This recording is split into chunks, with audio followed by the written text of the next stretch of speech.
Bobby Scott, tell me, what do you do for a living? Well, I play music, And what kind of music do you play? jazz, And how do you play your jazz? straight ahead.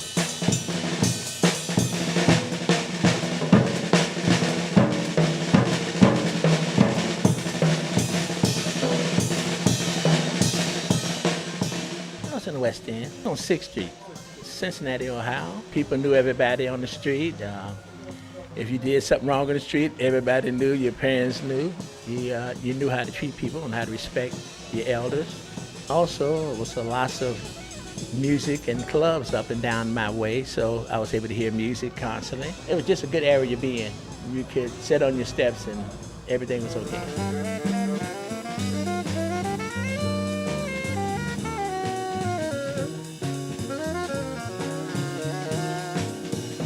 When did you first pick up drumsticks? I would say around about 1957. And I really wasn't. I was in starters, playing drums in the starter class. Then I mostly became self-taught, and then really started playing professionally around about 1959. I was an avid jazz lover before I ever picked up an instrument. Who was your first influence on drums? Max, Art Blakey, Art Taylor, Kenny Clark especially. Did you ever go to the Cotton Club? You know, as a kid, I used to go around the back and peep out through the window. And it was on 6th and Mound. And I used to go there and peep and see the dancers and see the bands playing. And they used to let me in the club, even though I was young. As long as I didn't drink anything, I could come in and sit in the back and listen to the music. And I never thought about playing music then. It was just something that I was always attracted to. I know you've had some history with Rashawn Roland Kirk. Oh, that was a great asset. I mean, he lived right around the corner from me. And I got to see Roland play many nights. It was just a great experience. He had a band here, it was all blind except for the drummer. They were uniquely bad. I can't tell you what influence he was on me because of his attitude. He's a guy that had no fear. He's a guy that would go into any club and play.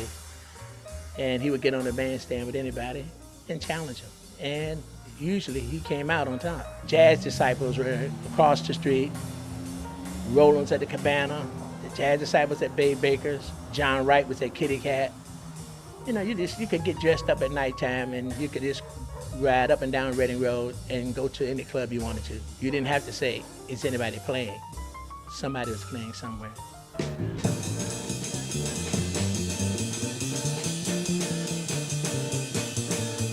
This is a group that me and Jim Anderson put together. You know, we were playing music and we really weren't getting to play much of what we wanted to play.